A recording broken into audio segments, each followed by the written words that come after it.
Hello dear students, हमने 10th class NCERT math का तीसरा चैप्टर शुरू कर रखा था। हमने इसकी एक्सरसाइज 3.3 शुरू कर रखी थी, जिसका हमने क्वेश्चन नंबर 1 और 2 कर लिया था। अब हम इसका क्वेश्चन नंबर 3 करेंगे। क्वेश्चन नंबर 3 में 6 पार्ट हैं, तो इसका हम फर्स्ट पार्ट करेंगे। दो संख्याओं का अंतर 26 है, ये फर्स्ट पार्ट है। दो संख्याओं का अंतर 26 है और एक संख्या दूसरी संख्या की 3 गुणी है, उन्हें ज्ञात करें। दो संख्याएं हैं, एक संख्या दूसरी संख्या की 3 गुणी है, एक संख्या दूसरी संख्या, ये दो संख्याएं, इनका अंतर दे रखा है 26 और एक संख्या दूसरी संख्या की 3 गुणी है। ये दोनों संख्याएं हमने ज्ञात करनी है। तो सबसे पहले हम मान लेते हैं क्वेश्चन नंबर 3 का फर्स्ट पार्ट। माना एक संख्या x दूसरी संख्या y। पहली संख्या हमारी x है और दूसरी संख्या हमारी y है। दो संख्याओं का अंतर 26 है, ये हमारी पहली शर्त है। पहली शर्त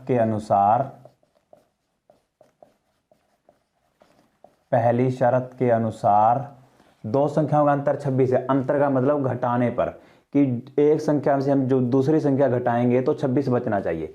तो ये एक संख्या है, ये दूसरी संख्या, तो इस संख्या में से हम ये संख्या घटाएंगे तो 26 बचना चाहिए। x माइनस वाई बराबर 26, ये हमारी समीकरण नंबर 1 है। दूसरी शर्त के अनुसार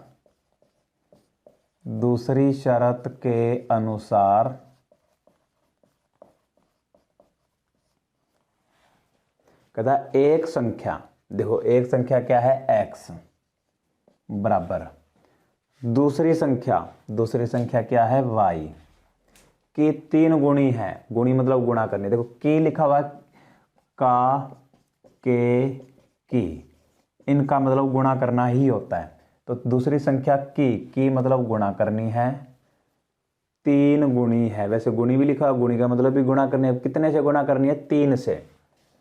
3, तो x बराबर क्या आ गया?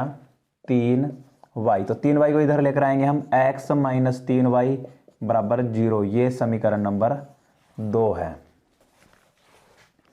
तो प्रतिस्थापन की विधि के बारे में ज़्यादा बताने की जरूरत नहीं है, क्योंकि मैंने आपको पहले बता दिया था प्रतिस्थापन विधि क्या होती है। समीकरण 1, 2 से हम कैसे x y का मान निकालते हैं, फिर कैसे रखते हैं, तो ये तो मैंने आपको सिखा रखा है। अब हम सीधे क्वेश्चन पर आते हैं। तो अगर हम समीकरण 1 में से x का मान निकालेंगे या y का निकालेंगे, 2 में रखना पड़ेगा। अगर 2 में से निकालेंगे तो 1 में रखना पड़ेगा। हम 2 में से निकाल लेते हैं। x बराबर माइनस का 3y, इधर आकर प्लस का 3y, इसको समीकरण नंबर 3 मान लेते हैं। अब ये x का मान आ गया, हमने 2 में से निकाला है तो इसको 1 में रखना पड़ेगा। x का मान समीकरण 1 में रखने पर, तो जो क्वेश्चन नंबर 3 है, इसमें इसने हमें ऐसे नहीं कहा कि इसको प्रतिस्थापन विधि से करो। ये हमारी मर्जी है, हम इसको प्रतिस्थापन विधि से भी कर सकते हैं और विलोपन विधि से भी कर सकते हैं। ये 1-3 नंबर का क्वेश्चन आएगा जो स्पेशल कहेगा प्रतिस्थापन से करो या विलोपन से करो। जो 4 नंबर और 5 नंबर का आएगा उसमें कुछ नहीं कहेगा, हमारी मर्जी, हम कोई विधि लगा सकते हैं। x का मान समीकरण 1 में रखने पर, समीकरण 1 है x माइनस वाई बराबर 26। x माइनस वाई बराबर 26, ये समीकरण 1 है। x का मान क्या है? 3y। x का मान 3y, फिर माइनस, फिर y बराबर 26। 3y में से 1y घटाएंगे, 2y बराबर 26, y बराबर 26। 2 गुणा में, तो इधर अगर भाग में हो जाएगा, 2 एकम 2, 2 तिये 6, तो y का मान आ गया 13। y का मान समीकरण, अब देखो ये तो हमने एक वैल्यू लेट कर मानकर निकाली थी, और ये आ गई ओरिजिनल वैल्यू। जो मानकर निकालेंगे, 2 में से मानकर निकाली तो 1 में रखेंगे, 1 में से मानकर निकाली तो 2 में रखेंगे। और जो ओरिजिनल वैल्यू होगी उसको हम तीनों समीकरणों में से किसी में भी रख सकते हैं, 1 में, 2 में, 3 में। तो हम y का मान रख देते हैं समीकरण 3 में। y का मान समीकरण 3 में रखने पर,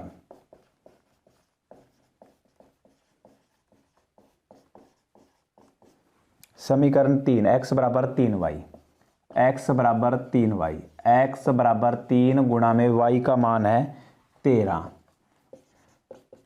13 39। तो हमने x और y का मान निकालना था।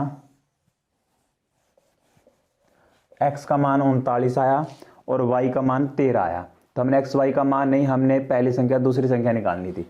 तो हमने जो माननी थी एक संख्या, इसको हमने क्या माना था x, और x का मान है 39। दूसरी संख्या क्या माननी थी हमने, y माननी थी, और y का मान क्या है 13। ये हमारा आंसर है। तो आप इसका स्क्रीनशॉट ले लो और फिर हम क्वेश्चन नंबर 3 का सेकंड पार्ट करेंगे। अब हम क्वेश्चन नंबर 3 का सेकंड पार्ट करेंगे। ये सेकंड पार्ट है, दो संपूरक कोणों में बड़ा कोण छोटे कोण से 18 डिग्री अधिक है, उन्हें ज्ञात करें। ये दोनों कोण हमने ज्ञात करने, दो कोण हैं। तो सबसे पहले हमें पता होना चाहिए ये कोण कौन से होते हैं। देखो पूरक कोण कौन से होते हैं, एक होते हैं पूरक कोण, और हमारे क्वेश्चन में हमें जरूरत है संपूरक कोण की। संपूरक कोण की, पूरक कोण होते हैं जिन दो कोणों का जोड़, देखो ये दो कोण हैं, तो जिन दो कोणों का जोड़, जिन दो कोणों का योग 90 डिग्री हो उन्हें पूरक कोण कहा जाता है। संपूरक कोण कौन से होते हैं, जिन दो कोणों का योग, देखो जिन दो कोणों का योग 180 डिग्री हो उन्हें संपूरक कोण कहा जाता है। ये दोनों याद कर लेना, क्या पता ऑप्शन वाले में आ जाए, नहीं तो 10वें चैप्टर में इन दोनों, 10वें चैप्टर में नहीं 10th क्लास के मैथ में हमें इन दोनों कोणों की जरूरत पड़ेगी। तो हम क्वेश्चन शुरू करते हैं। दो संपूरक कोणों, देखो पहली समीकरण तो यही बन जाएगी, ये दोनों क्या है संपूरक कोण है। फिर कहता बड़ा कोण छोटे कोण से 18 डिग्री अधिक है, मतलब ये दो कोण हमने कैसे मानने हैं, एक को बड़ा मानना है, एक को छोटा मानना है। तो देखो मान लेते हैं माना बड़ा कोण x डिग्री, छोटा कोण y डिग्री। पहली शर्त के अनुसार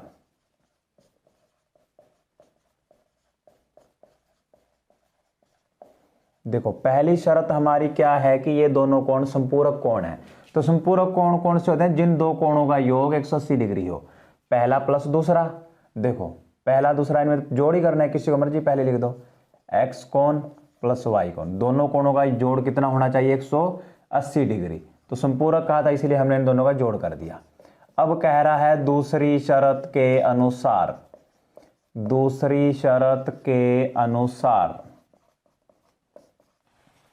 बड़ा कोण छोटे कोण से 18 डिग्री अधिक है। देखो बड़ा कोण x डिग्री बराबर छोटा कोण y डिग्री। अब 18 डिग्री अधिक कौन सा है, छोटे कोण से 18 डिग्री अधिक है। देखो मतलब ये ना इससे 18 अधिक है। मान लेते हैं अगर ये 10 है तो ये 18 डिग्री अधिक है, इसका मतलब ये कितना है, अगर ये 10 है तो अब ये यहाँ पर कितना है 18 और 10 28।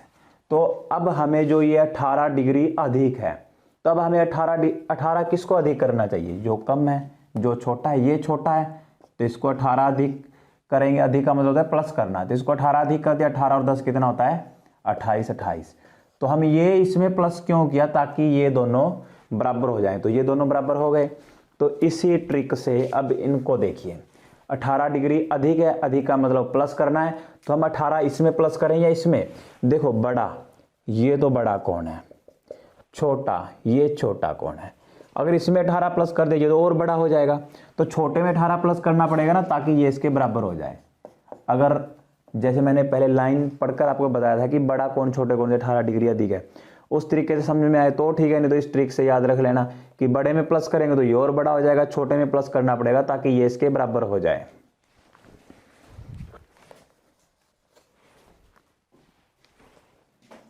x डिग्री, देखो प्लस का y इधर आकर माइनस का y बराबर 180 डिग्री, ये हमारी समीकरण 2 आ जाती है। तो अब हमने x या y का मान निकालना है, इसमें से निकाल लो चाहे इसमें से निकाल लो, तो हम 2 में से निकाल लेते हैं। x बराबर 180, देखो हाँ ये थोड़ी सी गलती हो गई थी, ये 18 डिग्री अधिक था, 80 डिग्री 180 डिग्री नहीं, तो यहाँ पर 18 आएगा। तो ये प्लस का y इधर अगर माइनस का y इधर बचा था 18, ये समीकरण 2 आ गई थी हमारी। तो समीकरण 2 में से अब हम x का मान निकाल रहे हैं, या y का, हमारी मर्जी है, कुछ भी निकाल सकते हैं। तो x माइनस का y इधर आकर प्लस का y हो जाएगा, इसको हम समीकरण 3 मान लेते हैं। तो x का मान हमने समीकरण 2 में से निकाला तो इसको 1 में रखना पड़ेगा। x का मान समीकरण 1 में रखने पर, समीकरण 1 में रखने पर, तो समीकरण 1 में रखेंगे तो समीकरण 1 है x प्लस वाई बराबर 180 डिग्री। तो इसमें x का मान रखना है, x का मान है 18 प्लस वाई, ये x का मान 18 प्लस वाई फिर प्लस फिर y बराबर 180 डिग्री। देखो 1y और 1y, 2y बराबर 180 प्लस का 18 इधर आकर माइनस का 18, 2y बराबर 180 में से 18 घटाएंगे तो कितना बचेगा, 162 बचेगा। देखो 180 में से 18 घटाएंगे तो कितना बचेगा, 162 बचेगा। y बराबर 162, 2 गुणा में इधर आकर बटे में, 2 एकम 2, 2 अट्ठे 16, 2 एकम 2, तो y का मान कितना आ गया, 81 डिग्री। अब x का मान रहेगा, दो ये दोनों उतार लेना, जरूर स्क्रीनशॉट ले लो, जिसने नहीं उतारे ये आपको काम आएंगे पूरे मैथ में। अब y का मान समीकरण 1, 2, 3 किसी में भी रख सकते हैं हम, तो हम रख देते हैं इसको 3 में। y का मान समीकरण 3 में रखने पर, y का मान समीकरण 3 में रखने पर, समीकरण 3 x बराबर 18 प्लस वाई, x बराबर 18 प्लस वाई, आप इसको 1 या 2 में भी रख सकते हो, मैं 3 में इसलिए रखता हूँ, समीकरण 3 से आंसर जल्दी आ जाता है, क्योंकि हमें इधर कुछ भी नहीं लेकर जाना पड़ता होता, सब कुछ इधर खड़ा है, यहाँ पर अकेला x खड़ा है। तो y का मान है 81, x बराबर 18 प्लस 81, x बराबर देखो 8 और 1 9, 8 और 1 9, 99 डिग्री। तो देखो इन दोनों का अंतर 26 था, बड़ा कोण 99 है, छोटा कोण 81 है। तो इन दोनों को जब अंतर कर कर देखेंगे हम, अंतर का मतलब होता है घटा कर कर देखेंगे, तो 26 बचना चाहिए।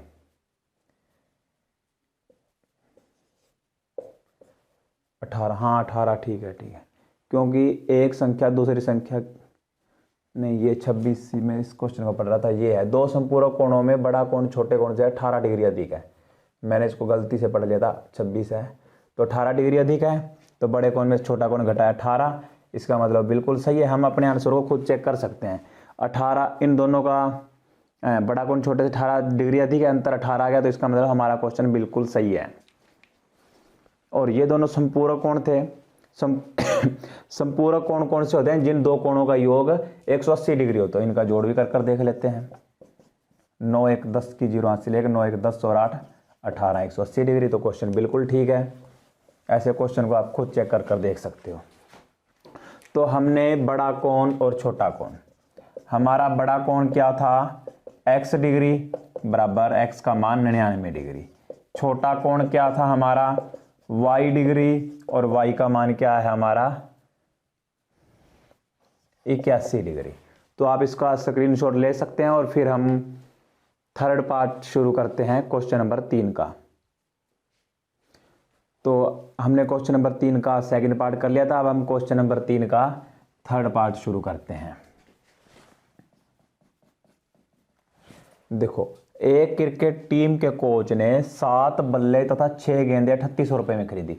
बाद में उसने 3 बल्ले तथा 5 गेंदें 1750 रुपए में खरीदी। प्रत्येक बल्ले और प्रत्येक गेंद का मूल्य ज्ञात करें। देखो क्या है, बल्ले और गेंद का मूल्य ज्ञात करना है, तो मान लेते हैं, मानना एक बल्ले का मूल्य या प्रत्येक बल्ले का मूल्य, मानना प्रत्येक बल्ले का मूल्य लिख दो या एक बल्ले का मूल्य लिख दो। प्रत्येक बल्ले का मूल्य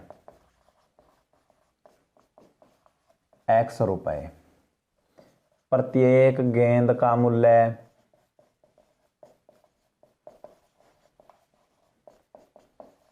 y रुपए। तो देखो, पहली शर्त के अनुसार, पहली शर्त के अनुसार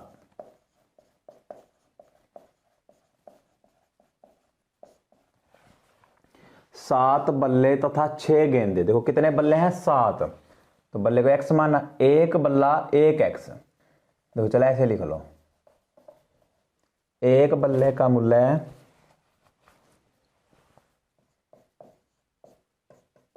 देखो, एक बल्ले का मूल्य 1x, 7 बल्ले 7x, प्लस दोनों खरीदे हैं तो दोनों के इकट्ठे पैसे दिए इसलिए प्लस का निशान लगाएंगे। एक गेंद 1y, तो इधर 6 गेंदे हैं तो 6y। ये दोनों कुल मिलाकर कितने रुपए में खरीदी, 3800 रुपए में खरीदी। ये हमारी समीकरण नंबर 1 है। बाद में उसने 3 बल्ले। दूसरी शर्त शुरू हो जाती है। दूसरी शर्त के अनुसार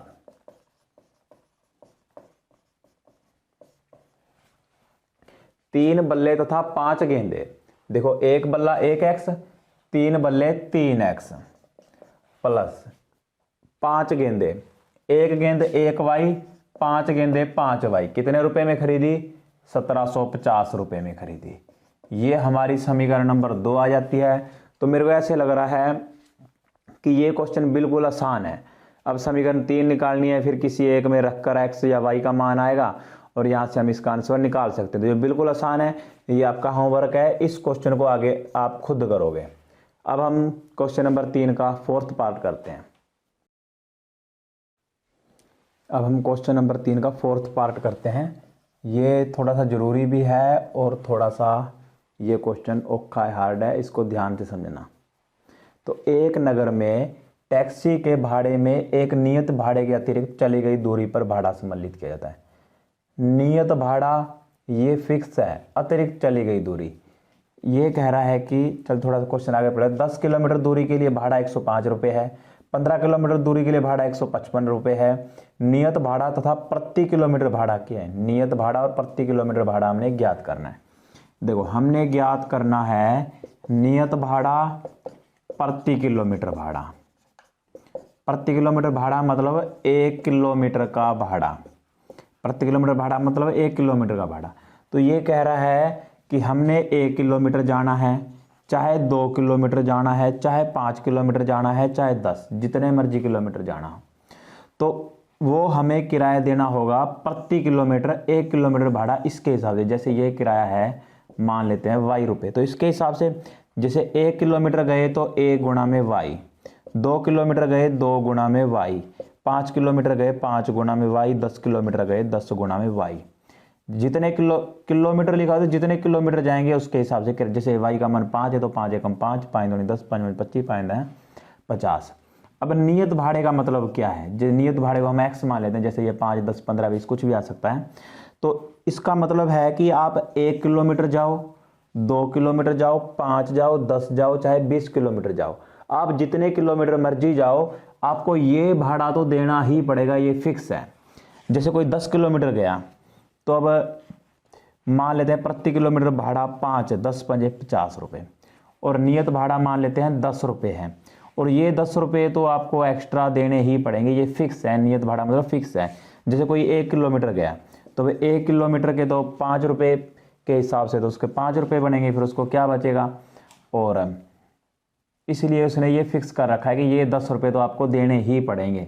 तो इसमें ये 10 होंगे, 10 और 5 15 रुपये किराया। अब हम क्वेश्चन को कर लेते हैं, बाकी वहां से समझ में आ जाएगा। जिसको नियत भाड़ा प्रति किलोमीटर भाड़ा ये समझ में आ गया तो उसको ये क्वेश्चन समझ में आ जाएगा।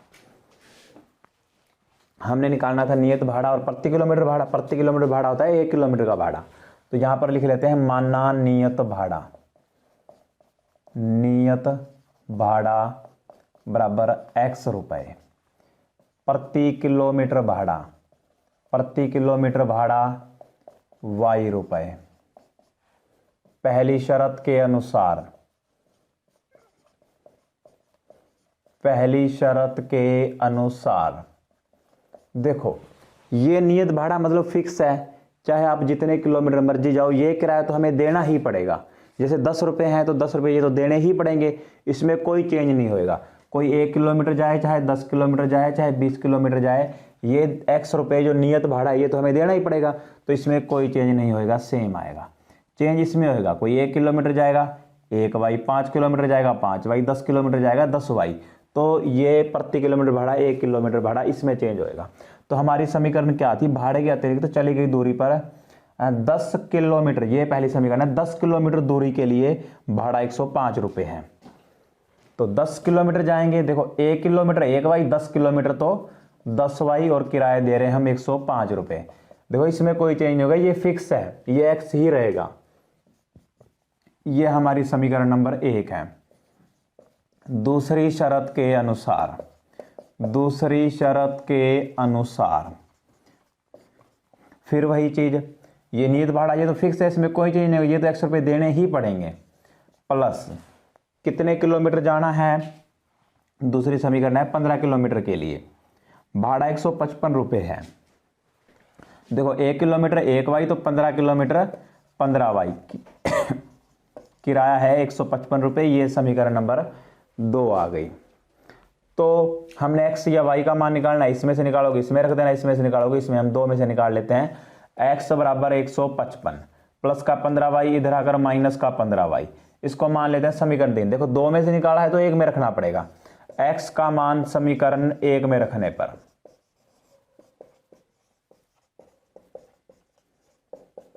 x का मान समीकरण 1 में रखने पर, तो हमारी समीकरण 1 है x प्लस 10y बराबर 105 रुपये।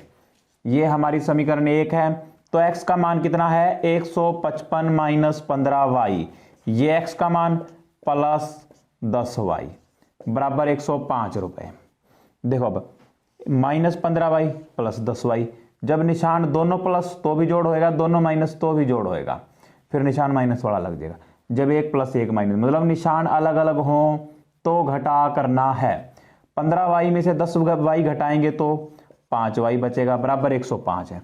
अब देखो प्लस का बचेगा या माइनस का, इन दोनों में से बड़ा कौन है, 10 या 15, 15 बड़ा है, मतलब माइनस वाला बड़ा है तो माइनस बचेगा, प्लस वाला बड़ा तो प्लस का बचेगा, माइनस वाला बड़ा तो माइनस का बचेगा। 155 के आगे कोई निशान नहीं है, इसका मतलब ये प्लस का है और इधर आकर माइनस का हो जाएगा।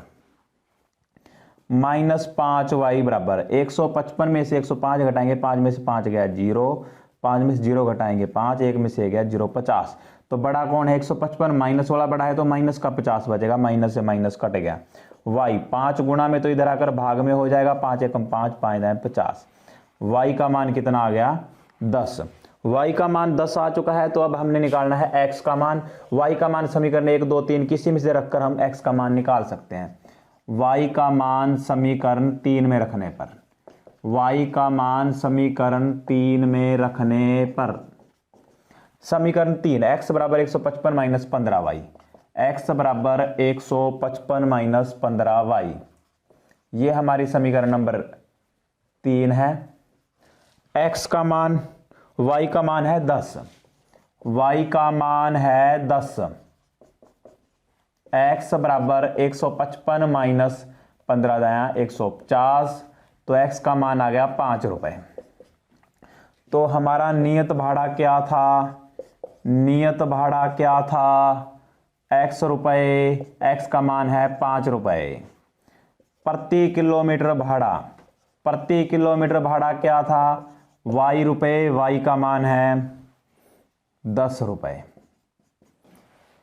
ये क्वेश्चन इतना हो चुका है, नियत भाड़ा तथा प्रति किलोमीटर भाड़ा क्या है। अब ये क्वेश्चन, ये एक लाइन और रहती है, इसको भी कर देते हैं। एक व्यक्ति को 25 किलोमीटर यात्रा करने के लिए कितना किराया देना पड़ेगा, एक व्यक्ति को 25 किलोमीटर यात्रा करने के लिए कितना किराया देना पड़ेगा, तो ये भी हम बता देते हैं।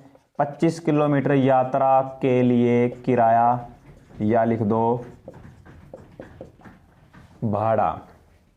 तो देखो बताया था मैंने कि जितने किलोमीटर जाना है ये लिखा हुआ है, प्रति किलोमीटर भाड़ा। 1 किलोमीटर का 1y, y का मान था 10। देखो 1 किलोमीटर का किराया कितना है 10, तो 25 किलोमीटर का किराया कितना होएगा। देखो 1 किलोमीटर 1 गुणा में 10, 2 किलोमीटर 2 गुणा में 10, तो 25 किलोमीटर का किराया कितना होएगा 25 गुणा में 10, ये आ गया। फिर जो नियत भाड़ा मतलब ये फिक्स है, चाहे आप 1 किलोमीटर जितने किलोमीटर मर्जी जाओ, ये 5 रुपये हमें देने ही पड़ेंगे, तो ये प्लस हो जाएगा, ये 5 रुपये तो देने ही पड़ेंगे। 25 दाया 250 प्लस 5, 250 और 5 255 रुपये, ये हमने निकाल दिए नियत भाड़ा, प्रति किलोमीटर भाड़ा 25 किलोमीटर का भाड़ा। तो आप इसका स्क्रीनशॉट ले लो, ये क्वेश्चन नंबर 3 के। अब हम क्वेश्चन नंबर 3 का 5वां भाग करेंगे। पहले 4 भाग हमने कर लिए हैं। यदि किसी, ये है 5वां भाग, यदि किसी भिन्न के अंश और हर दोनों में 2 जोड़ दिया जाए तो वह 9/11 हो जाती है। यदि अंश और हर दोनों में 3 जोड़ दिया जाए तो वह 5/6 हो जाती है। वह भिन्न ज्ञात करें। हमने भी भिन्न ज्ञात करनी है और हमें अंश और हर के बारे में बता रखा है। एक भिन्न अंश हर वाला प्रश्न पक्का आएगा 4 नंबर का, 4-5 प्रश्न है, तीसरे चैप्टर में कर लेना, पक्का आएगा अंश हर वाला प्रश्न 4 नंबर का पक्का। तो सबसे पहले हमने मानना है माना अंश, माना अंश। देखो हमने अंश को क्या मानना है x, हर को मान लेते हैं y। तो भिन्न का सूत्र क्या होता है, भिन्न का सूत्र क्या होता है, ये डबल ने है, भिन्न का सूत्र होता है अंश बटे में हर। अंश क्या है x और हर क्या है y। तो यहां पर हम लिख लेते हैं अब पहली शर्त के अनुसार, पहली शर्त के अनुसार। अब देखो क्या कह रहा है, अंश और हर दोनों में 2 जोड़ दिया जाए। देखो कहता भिन्न के अंश और हर, ये रही भिन्न, भिन्न को लिख लो, भिन्न को लिख लिया x बटे वाई। कहता भिन्न के अंश और भिन्न के हर, मतलब इन दोनों में 2 जोड़ दिया जाए तो वह 9/11 हो जाती है, 9/11 हो जाती है। देखो अब हम आर पार गुणा करेंगे, जो इधर ये ऊपर है तो इनकी गुणा इधर नीचे होएगी, और जो इधर ये नीचे है तो इनकी गुणा इधर ऊपर होएगी। तो देखो 11 की x के साथ करेंगे 11x प्लस 11 की 2 के साथ करेंगे 22 बराबर 9 की y के साथ करेंगे 9y प्लस 9 की 2 के साथ करेंगे 18। 11x प्लस का 9y इधर अगर माइनस का 9y बराबर 18 प्लस का 22 इधर अगर माइनस का 22। 11x माइनस 9y बराबर 22 में से 18 घटाएंगे तो 4 बचेगा, माइनस वाला बड़ा है तो माइनस का 4 बचेगा। ये समीकरण नंबर 1 आ गई। दूसरी शर्त के अनुसार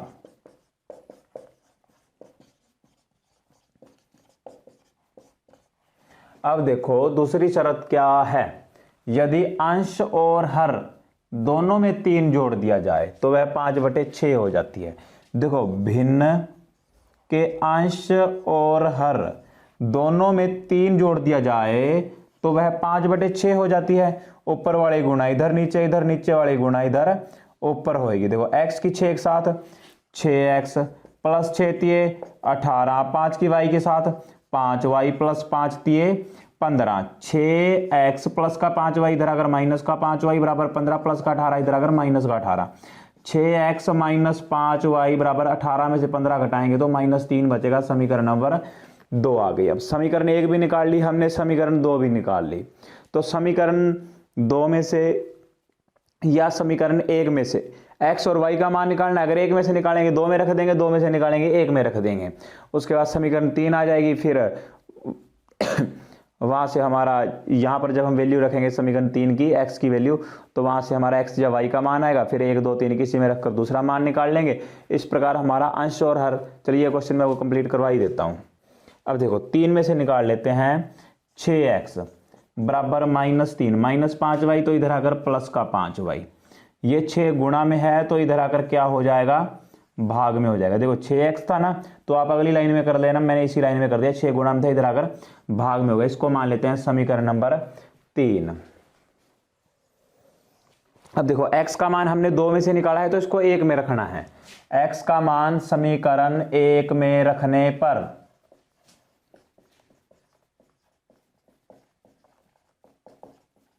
देखो x का मान क्या है, समीकरण 1, समीकरण 1 क्या है 11x minus 9y, 11x minus 9y बराबर -4, ये समीकरण 1 है। तो x का मान क्या है, देखो 11x का मान है -3 प्लस 5y, -3 प्लस 5y और बटे में है 6 -9y बराबर -4। देखो इसकी वैल्यू फिर -9y बराबर -4। देखो 11 तिये 33 -33 प्लस 11 पंजे 55 y और इसके बटे में आ जाएगा 6। इधर -9y इसके बटे में लगाएंगे 1 बराबर -4। देखो एलसीएम लेंगे, देखो इन दोनों का जोड़ या घटा नहीं होगा क्योंकि इसके साथ y है इसके साथ y नहीं है, तो 6 1 कम 6। देखो 1 की -33 के साथ गुणा करेंगे तो -33 1 कम -33 प्लस 55y 1 कम 55y। अब माइनस इसकी गुणा, देखो इसकी गुणा इधर हुई तो इसकी गुणा इधर होएगी यार पार, तो 6 निमे 54y बराबर -4, इसके बटे में लगाएंगे 1। देखो -33 प्लस 55y माइनस 54y, निशान अलग है तो 55 में 54 घटाएंगे 1y। देखो 1 प्लस 1 माइनस, जब निशान ऐसे अलग हो, 1 प्लस का 1 माइनस का हो तब घटा करते हैं, तो 1y बटे में 6 बराबर -4 बटे में 1। देखो -33 एकम -33 प्लस y एकम 22 बराबर 6 चुके 24 -24, y बराबर -24 -33, इधर आकर प्लस का 33, तो y का मान कितना आ गया, देखो निशान अलग है तो घटा करेंगे, 33 में से 24 घटाएंगे तो 9 बचेगा, y का मान 9 आ गया। y का मान समीकरण 3 में रखने पर, y का मान समीकरण 3 में रखने पर, समीकरण 3 x बराबर -3 + 5y बटे में 6, ये हमारी समीकरण 3 है। x बराबर -3 + 5 गुणा में y का मान कितना है 9 बटे में 6, x बराबर -3 + 5 में 45 बटे में 6। देखो 45 में से 3 घटाएंगे तो कितना बचेगा, 42 बचेगा, और बटे में क्या है 6, 6 कम 6, 6 सत्ते 42, तो x का मान आ गया 7। तो थोड़ा सा क्वेश्चन बच गया, इसको यहां पर कर देते हैं। अब देखो अंश और हर निकालना था, वैसे हमने इस प्रश्न में क्या ज्ञात करनी है, वह भिन्न ज्ञात कीजिए। भिन्न ज्ञात करनी है तो पहले अंश हर देखेंगे क्या है हमारा। अंश को हमने x माना था, हर को हमने y माना था, तो अंश कितनी है हमारा, x का मान 7 है, हर कितना है हमारा, y का मान 9 है। तो हमने भिन्न ज्ञात करनी है। भिन्न का सूत्र था अंश बटे में हर, अंश x है, हर y है, x का मान 7 है और y का मान 9 है। तो ये क्वेश्चन हमारा कंप्लीट हो गया। देखो कोई जरूरी नहीं हमने प्रतिस्थापन विधि से करना है, आपकी मर्जी है, प्रतिस्थापन से भी कर सकते हो, विलोपन विधि से भी कर सकते हो। क्वेश्चन पेपर में हमें कुछ नहीं कहेगा। एक अंश हर वाला क्वेश्चन पक्का आएगा 4 नंबर का, इसलिए अंश हर वाले की बहुत अच्छे तरीके से तैयारी कर लेना। इसका स्क्रीनशॉट ले लो। क्वेश्चन नंबर 3 का 6th पार्ट करते हैं, ये हमारा लास्ट पार्ट है। क्वेश्चन नंबर 3 का 6ठा भाग, ये हमारा लास्ट है। देखो 5, ये है हमारा 5 वर्ष बाद जेकब की आयु उसके पुत्र की आयु से 3 गुनी हो जाएगी। 5 वर्ष पूर्व जेकब की आयु उसके पुत्र की आयु की 7 गुनी थी, उसकी वर्तमान आयु क्या है। देखो इसमें कौन है, एक जेकब है और एक जेकब का पुत्र है। हमने इनकी वर्तमान आयु ज्ञात करनी है। तो सबसे पहले मान लेते हैं, माना जेकब की वर्तमान आयु, जेकब की वर्तमान आयु x वर्ष, जेकब के पुत्र की वर्तमान आयु, जेकब के पुत्र की वर्तमान आयु y वर्ष। अब क्या कह रहा है, 5 वर्ष बाद जेकब की आयु उसके पुत्र की आयु से 3 गुनी हो जाएगी। यह हमारी समीकरण शर्त नंबर 1 है। यहां पर लिख देते हैं पहली शर्त के अनुसार, पहली शर्त के अनुसार। देखो क्या कह रहा है ये ध्यान से देखना। 5 वर्ष बाद जेकब की आयु, फिर 5 वर्ष बाद उसके पुत्र की आयु, 3 गुनी वाला बाद में देखेंगे, पहले इतना देखो। 5 वर्ष बाद, 5 वर्ष बाद जेकब की आयु, जेकब की आयु 5 वर्ष बाद उसके पुत्र की आयु, मतलब जेकब के पुत्र की आयु। देखो आज मैं 20 साल का हूं, आज मैं 20 वर्ष का हूं, तो 2 वर्षों के बाद कितने वर्ष का हो जाऊंगा। देखो 2 सालों के बाद मैं कितने वर्ष का हो जाऊंगा, 22 साल का हो जाऊंगा। ये 22 कैसे आया, आज मैं 20 वर्ष का हूं तो 2 वर्षों के बाद, 2 वर्षों के बाद या पश्चात, 2 वर्षों के पश्चात या 2 वर्षों के बाद कितने वर्ष का हो जाऊंगा, 22 का हो जाऊंगा। मतलब 20 में ये 2 प्लस किया फिर 22 आया। इसका मतलब जब बाद या पश्चात लिखा हो तो हमने प्लस करना है, बाद या पश्चात लिखा हो तो हमने प्लस करना है। देखो जेकब की आयु क्या थी, x वर्ष, उसके पुत्र की आयु y वर्ष, तो कितने वर्ष बाद है, यहाँ पे 2 वर्ष बाद था, हमने 2 प्लस किया फिर ही 22 आया ना। आज 20 वर्ष का तो 2 वर्षों बाद 22 वर्ष का, तो यहाँ पर 5 वर्ष बाद है तो 5 प्लस, 5 वर्ष बाद है तो 5 प्लस। अब यहां से हम समीकरण बना लेते हैं।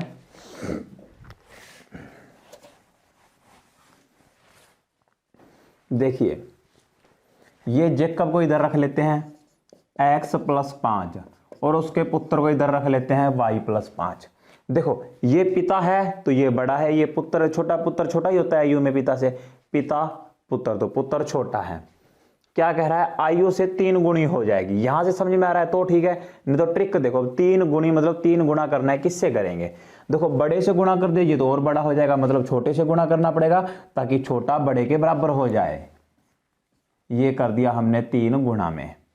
x प्लस 5 बराबर 3 की वाई के साथ गुणा करेंगे, 3y प्लस 3 पंजे 15, x प्लस का 3y इधर आकर माइनस का 3y बराबर 15, प्लस का 5 इधर आकर माइनस का 5, 15 माइनस 5, x माइनस 3y बराबर 15 में से 5 घटाएंगे 10, समीकरण नंबर 1 आ गई।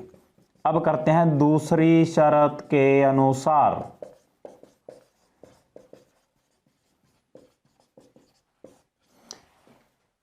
देखिए दूसरी शर्त के अनुसार क्या है, 5 वर्ष पूर्व, 5 वर्ष पूर्व, 5 वर्ष पूर्व जेकब की आयु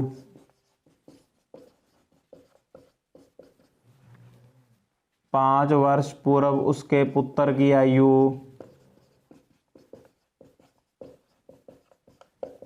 देखो पूर्व का मतलब क्या होता है, ये थोड़ा सा यहां पर लिख देता हूं, आप उतार लेना, ये चीज आपको काम आएगी। एक आयु वाला प्रश्न आ जाता है, क्योंकि आयु वाले प्रश्न बहुत हैं, चौथे चैप्टर में, तीसरे चैप्टर में, इसलिए एक प्रश्न आने की संभावना रहती है 3 नंबर का। पश्चात या बाद का मतलब है हमने प्लस करना है, पूर्व या पहले का मतलब है हमने माइनस करना है। ये तो ट्रिक है, अब समझा देता हूं। आज मैं 20 वर्ष का हूं तो 2 वर्ष पहले कितने साल का था, अब 2020 चल रहा है, 2 वर्ष पहले मतलब 2018। चलो ऐसे समझो कि अब 2020 चल रहा है तो 2 वर्ष पहले कौन सा साल था, तो 2 वर्ष पहले कौन सा साल था, 20 में से 2 घटाए 18, मतलब 2 साल पहले 2018 था। तो 2018 कैसे आया होगा, हमने 20 में से 2 माइनस किया होगा, फिर ये 18 आया है ना, मतलब पीछे जाने के लिए माइनस करना है, आगे जाने के लिए प्लस करना है। देखो पश्चात या बाद मतलब हमने आगे जाना है तो हम प्लस करेंगे, पूर्व या पहले मतलब हमने पीछे जाना है तो हम माइनस करेंगे। आ गया सभी को समझ में। अब क्वेश्चन देखो, अगर कुछ भी समझ में ना आए फिर भी आप कमेंट कर देना, अलग से वीडियो बना देंगे दोबारा। देखो 5 वर्ष पूर्व, पूर्व की मतलब पहले की बात कह रहा है तो हमने पीछे जाना है तो माइनस करना पड़ेगा। देखो पहले इसकी आयु x वर्ष थी, इसकी आयु y वर्ष थी, -5 वर्ष। अब देखो, अब समीकरण बनानी है तो इधर रख देते हैं जेकब को, इधर रख देते हैं उसके पुत्र को। कहता 7 गुणी थी, या इस लाइन को पढ़कर समझ में आ रहा है तो ठीक है, नहीं समझ में आ रहा तो भी ठीक है, कोई बड़ी बात नहीं। 7 गुणी, गुणी मतलब गुणा करनी है 7 की। किससे गुणा करेंगे, ये जेकब है, ये उसका पुत्र, तो बड़ा कौन है वे, जेकब तो बड़ा है, पुत्र छोटा है, तो छोटे को बड़े, देखो इसके साथ गुणा कर दिया और बड़ा हो जाएगा, मतलब हमें इसके साथ गुणा करनी पड़ेगी ताकि छोटा बड़े के बराबर हो जाए। तो 7 गुणी थी 7, x माइनस 5 बराबर 7 की वाई के साथ करेंगे 7y माइनस 7 पंजे 35, x प्लस का 7y इधर अगर माइनस का 7y बराबर -35, माइनस का 5 इधर अगर प्लस का 5, x माइनस 7y बराबर 35 में से 5 घटाएंगे -30, समीकरण नंबर 2 आ गई। अब देखो हमारी मर्जी है, समीकरण 1 में से x y का मान निकालेंगे या समीकरण 2 में से निकालेंगे, जिसमें से निकालेंगे फिर दूसरी में रख देंगे, उसी में नहीं रखना। जैसे हम 2 में से निकाल लेते हैं, x माइनस 7y बराबर -30, तो देखो x का मान निकालेंगे तो माइनस का 7y इधर आकर प्लस का 7y हो जाएगा। देखो x का मान निकाला बराबर -30 खड़ा है, माइनस का 7y तो इधर आकर ये हो गया प्लस का 7y। ये हमारी समीकरण नंबर 3 है। x का मान समीकरण 2 में से निकाला है तो इसको 1 में रखना पड़ेगा, ये रही समीकरण 1। x का मान समीकरण 1 में रखने पर, x का मान समीकरण 1 में रखने पर देखो x माइनस 3y बराबर 10, x माइनस 3y बराबर 10, x का मान ये x की जगह लिख देते हैं -30 प्लस 7y, फिर माइनस ये माइनस है और फिर 3y बराबर 10। देखो प्लस 7y माइनस 3y निशान अलग है तो घटाएगा, 7 में से 3 जाएगा, 4y बचेगा प्लस वाला बड़ा प्लस का बराबर 10, माइनस का 30 इधर आकर प्लस का 30, 30 और 10 कितने हो गए 40, y बराबर 4 गुणा में इधर आकर भाग में 4 एकम 4, 4 दाएं 40, y का मान 10 आ जाता है। तो y का मान समीकरण 1, 2, 3 किस में भी रख सकते हैं हम, y का मान समीकरण 3 में रखने पर, देखो समीकरण 3 कौन सी है, ये रही, x बराबर -30 + 7y, ये समीकरण 3 है। तो x बराबर -30 + 7 गुणा में y का मान है 10, हमेशा पहले गुणा करते हैं, जोड़ घटा बाद में करते हैं। तो x बराबर -30 प्लस 10 सत्ते कितना होता है 70, 70 में से 30 घटाएंगे तो 40 आ जाएगा। आ गया 40। हमने क्या ज्ञात करना था, हमने जेकब की वर्तमान आयु ज्ञात करनी है, जेकब के पुत्र की वर्तमान आयु ज्ञात करनी। देखो उसकी वर्तमान आयु क्या है, इसने हमें सिर्फ जेकब की वर्तमान आयु निकालने के लिए कहा है, हम दोनों की निकाल देते हैं। तो जेकब की वर्तमान आयु, जेकब की वर्तमान आयु हमने क्या मानना है, x का मान कितना आया है 40 वर्ष। फिर उसके पुत्र की वर्तमान आयु निकालने के लिए हमें नहीं कहा, हम निकाल देते हैं, उसके पुत्र की वर्तमान आयु, इसको हमने y मानना है और y का मान कितना है 10 वर्ष। ये हमारा आंसर है। तो हमारा देखो हमने 3.3 शुरू की तो हमारी 3.3 अब कंप्लीट हो गई है। इसका सिर्फ तीसरा क्वेश्चन रहता था, तीसरे क्वेश्चन में 6 पार्ट हैं। वीडियो थोड़ी लंबी जरूर बनी है, लेकिन हमने 6 के 6 पार्ट एक ही वीडियो में करवा दिया ताकि आपको अलग अलग वीडियो ना ढूंढनी पड़े। तो जो चैनल पर नए हैं वो चैनल को सब्सक्राइब जरूर करना, वीडियो को लाइक जरूर करना। आपको किसी प्रकार की कोई प्रॉब्लम हो, पढ़ाने का तरीका अच्छा है या नहीं, कोई क्वेश्चन समझ में आया है या नहीं, दोबारा करवाना है, कोई भी टॉपिक समझना हो तो कमेंट कर जरूर बता देना और वीडियो को शेयर करना मत भूलिएगा। Thank you.